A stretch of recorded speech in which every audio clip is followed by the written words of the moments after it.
आप सभी का स्वागत है एक बार फिर से हमारे यूट्यूब चैनल अंश अकेडमी सरौली।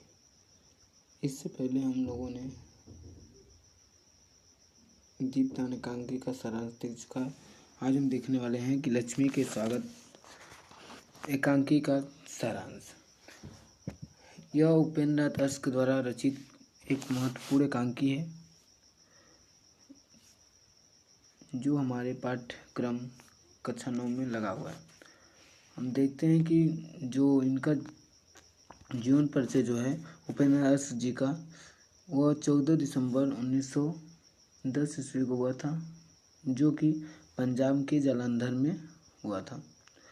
और यह घटना भी जो है हमारी उसी स्थान की है।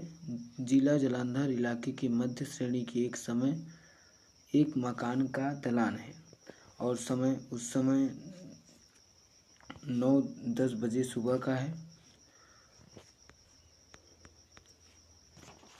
इस कहानी में हमें दर्शाया गया है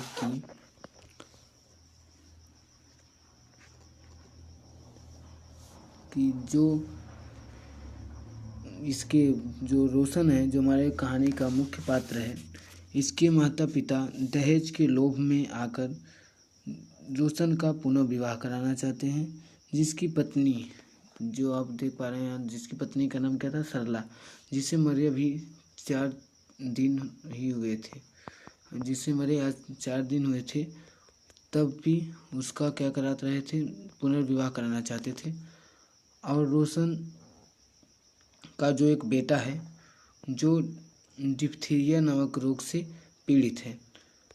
जो रोशन के माता पिता हैं वो दहेज के लोभ में इतना ज़्यादा पागल हो गए हैं कि उन्हें उसके पुत्र अरुण की बीमारी नहीं दिख रही है। उन्हें बस दहेज का लोभ चाहिए, क्योंकि जो रिश्ता उनके यहाँ आया था वह सियालकोट में उनकी बड़ी भारी फर्म थी, जिससे कि वह उनके माता पिता लोभित हो गए थे और रोशन का पुनर्विवाह कराना चाहते थे।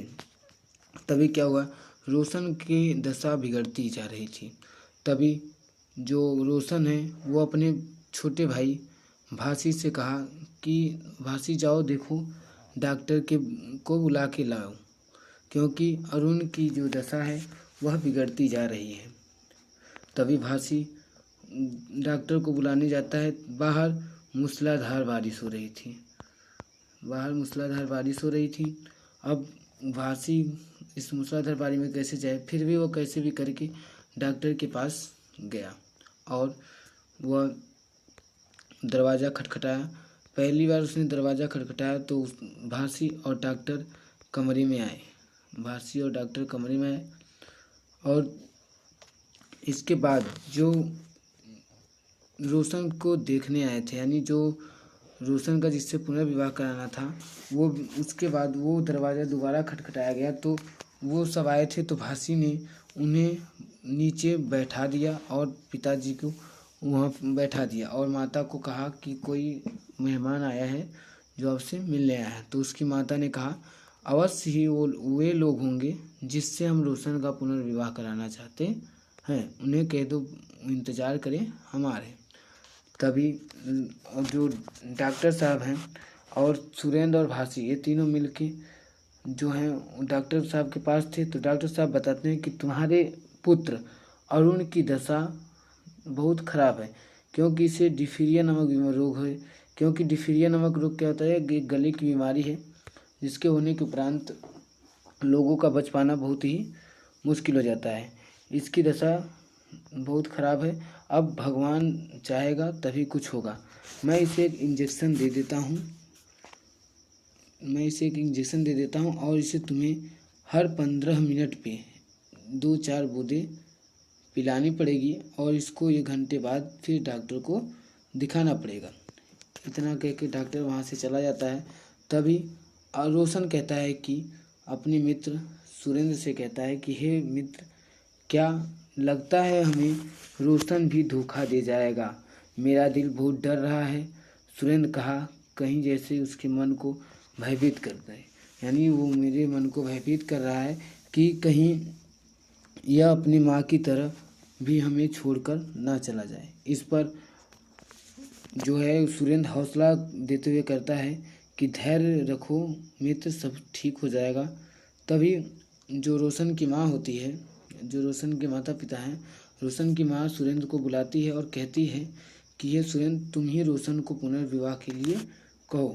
तो इस पर रोशन माता की बातों को सुन जाता है और उनसे वो माँ से क्रोध में भरकर कहता है, उनसे कह दो जहाँ से आए वहीं चले जाएं।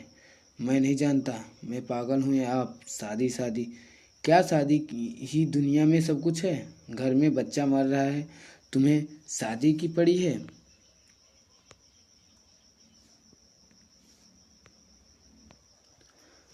तब उस पर माँ ने कहा कि इतना होने पर भी जो रोशन के पिताजी हैं वो सगुन लेने को तैयार हो जाते हैं। उन्होंने पता लगा लिया था कि सिलाकोट में इनकी बहुत बड़ी फर्म है और इनके यहाँ हजारों का लेन देन होता है, जिसके लोभ में रोशन के माता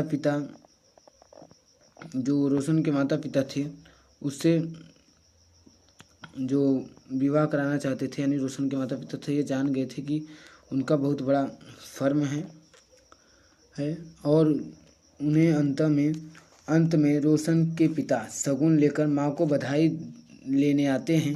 इसी समय अरुण की मौत हो जाती है। रोशन चिढ़कर कहता है कि जाओ, हाँ नाचो गाओ, खुशियाँ मनाओ। पिता के हाथ से हुक्का छूट जाता है और मुंह खुला रह जाता है। माँ चीख मारकर सिर थामे धम से बैठ जाती है। तभी सुरेंद्र कहता है, माँ जी जाकर दाने लाओ और दिए का प्रबंध करो। यानी दाना और दीपक तभी लाया जाता है जब किसी की मृत्यु हो जाती है, अर्थात इस समय जो अरुण है वो मर चुका है। यहीं पर एकांकी समाप्त हो जाती है। निश्चय है कि जो लक्ष्मी का स्वागत एकांकी है, इसकी जो कथानक है अत्यंत संवेदनशील और भाव विभोर करने वाली है। वास्तव में अश्क जी ने जो सामाजिक रीति नीति के मूल में छिपी जो मानव मन की निष्ठुरता और हृदयहीनता को ही बाड़ी दी है। कथानक सुसंगठित, सशक्त एवं प्रभावशाली बना पड़ा है। हमें इस एकांकी से यह सीख मिलती है कि यदि हमारे माता पिता ऐसे मिल जाएं जो दहेज के लोभी हों तो उनके घर में कौन बीमार पड़ा है, किसकी मृत्यु होती है, इससे उन्हें कोई फर्क नहीं पड़ता है। यह एकांकी अत्यंत संवेदनशील थी। अगर वीडियो पसंद आया हो तो आप सभी लोग इसे लाइक सब्सक्राइब जरूर करें और कमेंट में ज़रूर बताएं कि इसमें क्या त्रुटियां हैं, जिससे हम आगे और इसे बढ़ा सकें। धन्यवाद।